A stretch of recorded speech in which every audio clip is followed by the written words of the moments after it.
A greedy god is an example of why I think The Witcher 3 is masterful at making the smaller quests feel important. Here is a quest that can be probably completed by the end of this sentence, and yet CD Projekt Red handles that very limited scope deftly, and in a way that makes it personally one of those side quests that's always stuck in my memory. And to see why, let's do a quest analysis on it. In this quest, Geralt finds a set of ruins just south of Westrel Manor in Velen, where a couple of peasants are lamenting the fact that they've been cursed by their deity, the All-God. Geralt investigates and finds a deceitful Sylvan who's been manipulating the people of this land for generations. Geralt must then decide on how to deal with this scam artist, who would find himself right at home in our world, scamming the vulnerable of their possessions. Now there isn't all that much to this quest, unless we're considering the All-God's weight in this matter, which Geralt definitely does consider. Expected the All-God to be corporeal in form, but never thought he'd be corpulent. But aside from the All-God himself, this quest is tiny. I mean, I just moved my setup from that room over there that's like 15 feet, and that is essentially the scale of the playspace to this quest. But Geralt's sarcasm does touch on something I appreciate about this quest, its sense of humor. From the moment Geralt arrives at these ruins, the writing is firmly tongue-in-cheek. The All-God demanded 6 sucklings. You didn't bring but a single scurvy runt. No wonder he cursed us.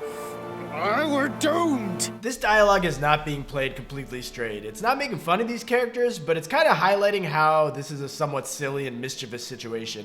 And Geralt's praying to the All-God is very similar in its vibe. Oh, All-God, help a poor wretch in need. Pretty please. How dare you disturb my divine rest, mortal? I dare disturb it because I want your divine self to lift the, curse you cast. Those peasants really don't have... They must bring worthy offerings or they shall face drought, driving hail, earthquakes, avalanches. I have spoken. Avalanches? Here? Now this is funny stuff, but it's not like laugh out loud hilarious. It's not like out of sync with the tone of The Witcher 3. It's very in character for Geralt. He's just reacting to this bizarre situation. Like, how would you react if you heard this story of how the All-God came to be? They say it were like this. Roslav of Oriton came here to gather brushwood. Suddenly, for no reason, a bush burst into flame.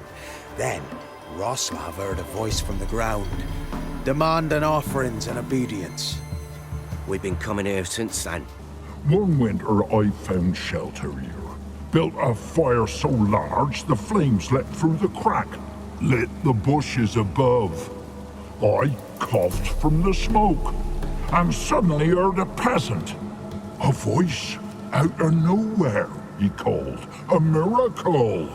Thus, I became a god. That story is so mundane, and the All-God is so very proud of himself that you just can't help but chuckle. But what makes this little quest still pack a punch is that it never feels like it's not part of The Witcher 3. Like, it doesn't get bogged down in comedy, there is still drama to be had. This is still a grim tale, a story of people who don't have the best lot of life in Velen, and fear what will happen if they lose their faith in their god. In many ways, the All-God shares thematic similarities to the crones of Crookback Bog. Both are opportunistic, manipulative beings which demand sacrifices from their followers, lest they unleash curses and misery upon them.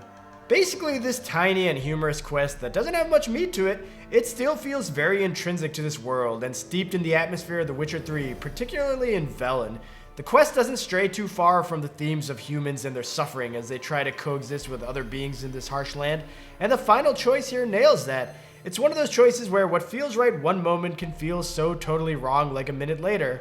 Like, I'm sorry, but I had a very visceral reaction to this exchange. I'd watch over them still if they fulfilled their end.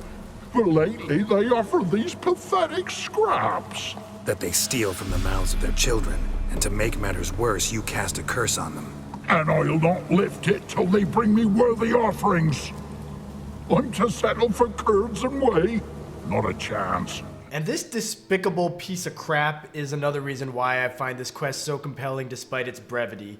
This game tackles so many dark themes that are far, far, far more heinous than anything the All-God does. And yet this Sylvan infuriates me like nothing else in the game.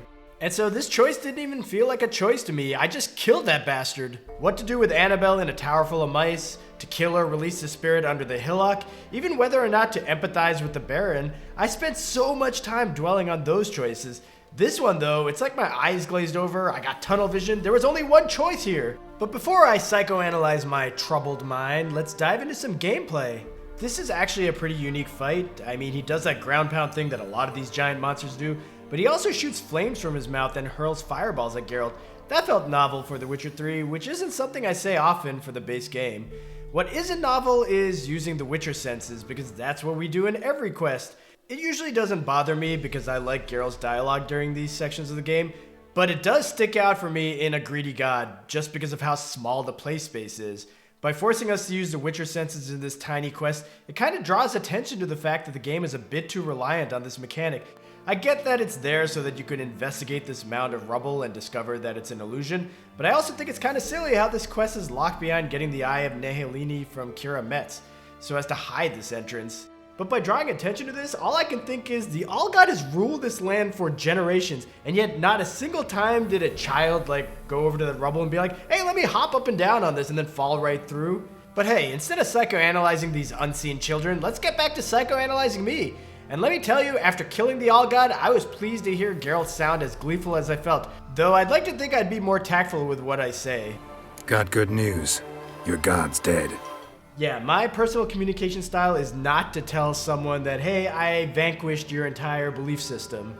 Those peasants, though, their response is pretty level-headed for what Geralt has just told them. What have you done? The old god warned us. Said if he ever departed, death would await us all.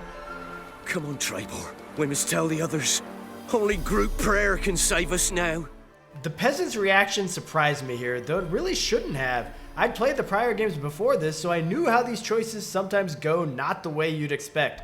But even more surprising to me was how blinded I became, because I just got this visceral gut resentment towards the Allgod for manipulating these people. Now, the Bloody Baron storyline, I think that's a very divisive topic, and I think people can very legitimately say there's only one way that someone should handle this, because it's a very triggering situation.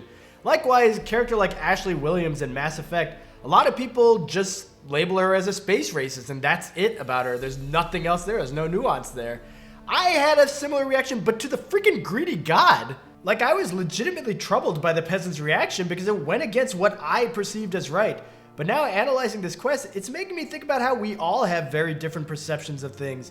Like, I couldn't see past the Allgod taking advantage of the vulnerable for its own gain, and I had an emotional reaction to that. But maybe someone else playing this quest would have a whole different experience, and the primary thing they'd have in their mind is, I cannot and will not destroy what these people believe in. And for someone like that, the experience of playing a Greedy God might feel so differently than mine.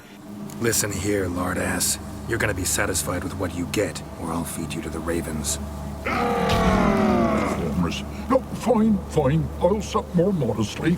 I told you the Allgod's merciful, understanding. Thanks, Witcher. So this probably is what Geralt would do, as he only kills intelligent monsters if they are truly dangerous. But even though it's nice to see those peasants not have their entire worldviews destroyed for no reason, this version still doesn't sit right with me, and it's not just because of that random sound glitch of the Allgod roaring over his dialogue. But this got me thinking about a conversation I had recently when I was visiting a couple of my high school buddies 3 weeks ago. And after we had a very low-key and classy celebration ringing in the new year,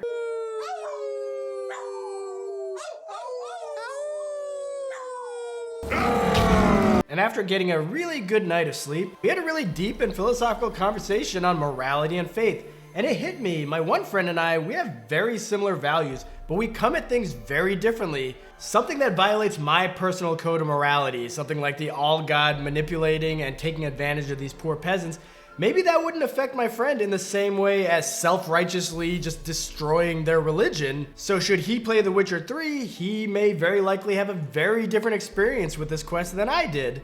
But there is a third option in this quest, and luckily I had my other friend with me on this trip, and his MO is to just go with the flow and not get involved, which fits perfectly with Geralt's choice here, where he basically does nothing and lets the Allgod off the hook. Fine, I'll tell them what you want, but they'll carry you out of here on pitchforks one day. You'll see. Sadly, the Allgod wouldn't bend. Seems this shepherd's got a stern hand for his flock. Again, I don't find this personally satisfying despite Geralt's amazing snark, but I love that this quest could nail 3 very different moral philosophies. Maybe that wasn't intentional by the quest designers. I mean, surely no one has ever thought of the greedy god as deeply as I have here for the last 10 minutes, but there's a reason this quest resonated with me so much. And that's the magic of The Witcher 3. Though this is high fantasy, the decisions and the stories you encounter, they are very rooted in real world and relatable situations. So thanks for watching, and I'm sorry about all that stuff with my friends. You guys probably know, when you hang out with your high school friends, your IQ like just plummets, so there's that. Hopefully your IQs have all plummeted as well, because that would make it more likely for you to like and subscribe to my channel. Though, I don't know if that makes it sound like I do good content or not. Are my high school friends here?